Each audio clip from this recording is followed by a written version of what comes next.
O desenvolvimento de Free Fire começou, pelo que a gente sabe, em algum momento de 2017, mas nessa época o jogo ainda era bem cru e não se parecia com quase nada do que a gente conhece atualmente. A sala de espera, por exemplo, que é o lobby onde você coloca ali pra jogar e tal, o menu principal, era só um galpão fechado ao invés de ser um espaço aberto como é hoje. O mapa principal também era muito menor do que o atual e a movimentação dos personagens era meio zoada.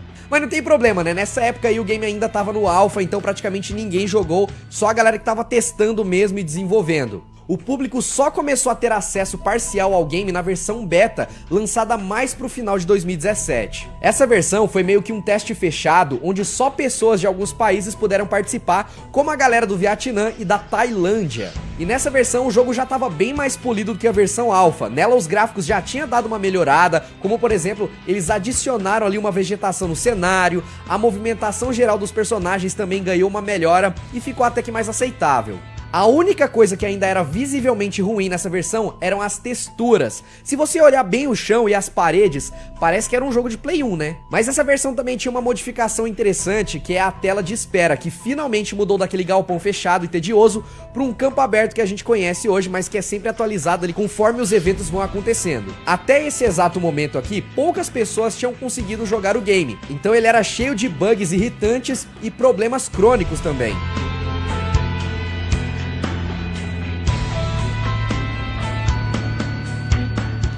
Mas aí, em 4 de dezembro de 2017, os testes betas acabaram e o jogo finalmente foi lançado na Play Store para que todo mundo pudesse finalmente jogar.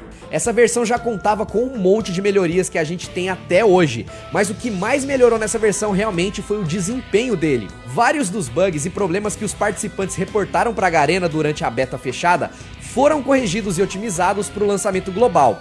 Então o game já tinha evoluído bastante com o feedback da comunidade, e um bom exemplo disso foi a adição da possibilidade de colocar os gráficos do jogo em baixa qualidade, e isso melhorava bastante o desempenho do game e possibilitava que até pessoas com celulares mais fracos pudessem jogar o jogo sem sofrer por causa dos travamentos, e isso foi um fator determinante para o sucesso do game, porque muitas pessoas de vários países que não têm uma boa condição financeira para ter um celular top de linha, podiam jogar um Battle Royale na palma da sua mão num celular fraco, principalmente foi o que aconteceu aqui no Brasil. E outra melhoria interessante dessa versão foi a interface gráfica. Ela foi completamente remodelada para ficar mais fácil de usar, instaurando um padrão que é quase o mesmo que a gente vê hoje em dia. Fora isso, foram adicionados no jogo também mais um monte de outras coisas extras, como a arma grossa, os ataques aéreos, o sistema de airdrop e o assistente de mira pro Red Dot e Scopes. Coisas pra caramba também comparado com a versão alpha aí. Inclusive, foi nessa versão aqui que eles adicionaram um limite de 50 jogadores por partida, tornando essa uma das maiores atualizações do game até então.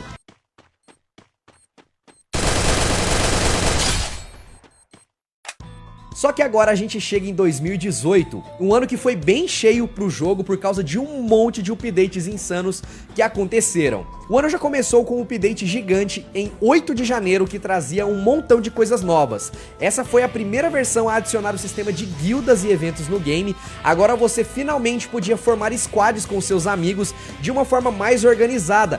Pois é, você tá ligado que hoje você vai lá, adiciona, chama o cara pro seu squad? Antigamente não era assim não, cara. Você tinha que ficar lá no Zap conversando com ele ou marcar uma call no Discord pra vocês conseguirem jogar junto. Era mó tranqueira nessa época. Também foi nessa versão aqui que surgiu o sistema de diamantes, que é a moeda paga do jogo, né? Ela seguia o mesmo sistema que a gente conhece e que suga todo o nosso precioso dinheiro atualmente. Mas nessa época, a loja do game ainda era bem pequena e tinha poucos itens. Então você não tinha que vender o seu rim para ter todas as skins do jogo.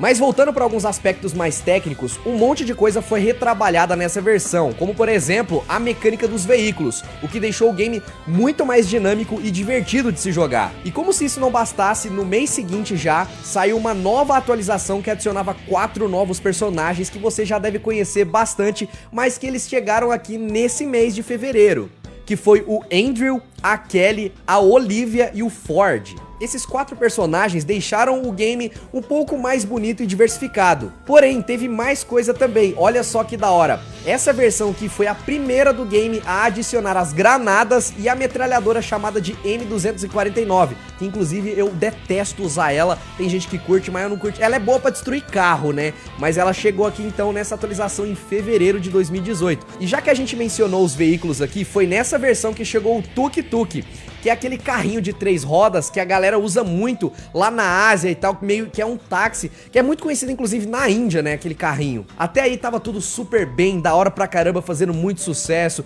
vários youtubers crescendo, fazendo conteúdo, porém, com isso também chegou vários problemas como os hackers. E por isso, nessa versão, começou a ter um monte de sistema de anti-hack tentando melhorar ali e banir as pessoas que ficavam usando programinhas sacanas pra atrapalhar a nossa experiência.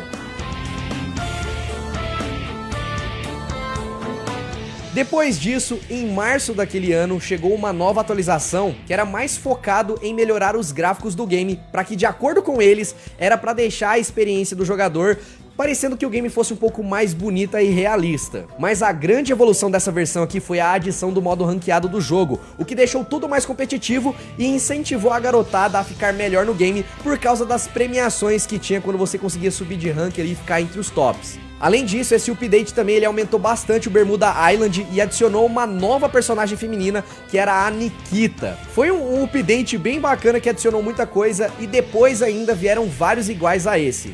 E até então, no final de 2018, o game ainda teve mais 7 grandes atualizações que adicionaram novos personagens, modos e também mapas diferentes. Em abril, por exemplo, foi adicionado no game o sistema de alimentação que restaurava a energia perdida com aqueles cogumelos doidos que ficam espalhados pelo mapa. Isso era muito bom. Não, eu era dessa época que não tinha os cogumelos e quando chegou isso aí foi um negócio que ajudou a gente demais. Porque às vezes você tava correndo lá, o círculo tava fechando, você tava numa área aberta, mas tinha um cogumelo pra você poder pegar ali e aumentar meio que o seu escudo, né? Isso ajudava pra caramba. E junto com essa atualização veio também uma nova personagem chamada de Misha. E nesse mesmo mês, o game adicionou um novo modo chamado de Death Race, que era um modo de corrida onde você e um amigo competiam contra outras 40 pessoas em uma corrida insana, meio no estilo ali Twisted Metal, sabe? Você ficava com um carrinho ali, um atirando no outro, era um negócio até que divertido.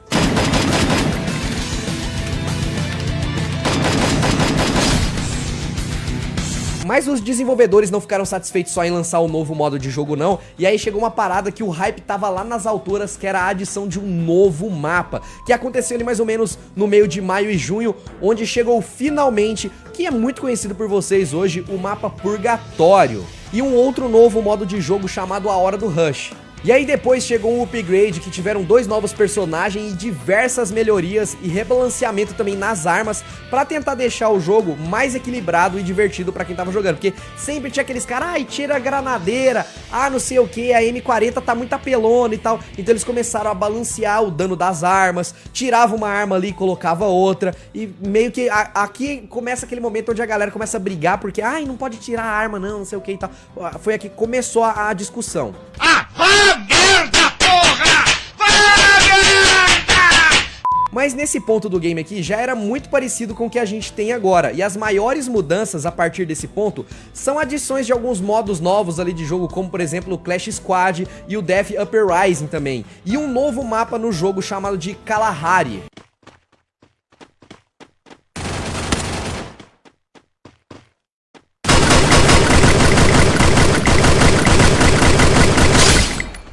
Sem contar também que teve o sistema de pets, que é um tanto inusitado em um jogo de tiro, né? Você tá lá jogando e tem um petzinho atrás de você. O sistema anti-hack também foi turbinado depois de um tempo e tá banindo o hacker a rodo pelo game. Um tempo atrás, a Garena baniu permanentemente quase que 90 mil contas que usaram hacks e scripts pra tirar vantagem no jogo. Então se você usa essas coisas aí, já pode se preparando porque uma hora sua conta vai cair. Tropa de elite, eu sou duro de ruê.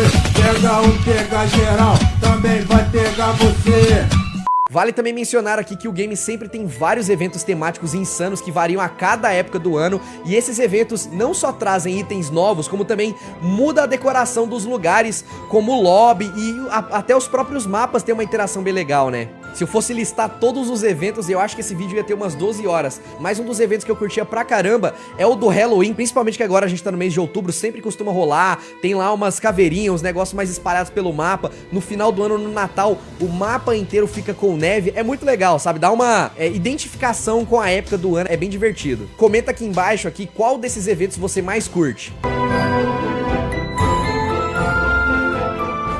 Além disso, uma das coisas assim mais loucas que aconteceram durante o jogo também, depois de toda a sua construção no desenvolvimento, adicionando mecânicas novas e tal, foi a participação do Alok, né, que é um DJ muito famoso, que chegou no game lançando uma música própria e também ele virou um personagem jogável que tinha ali um poder muito da hora, que era de poder curar as pessoas, né, um personagem que adicionava toda uma estratégia bem diferente pro game também.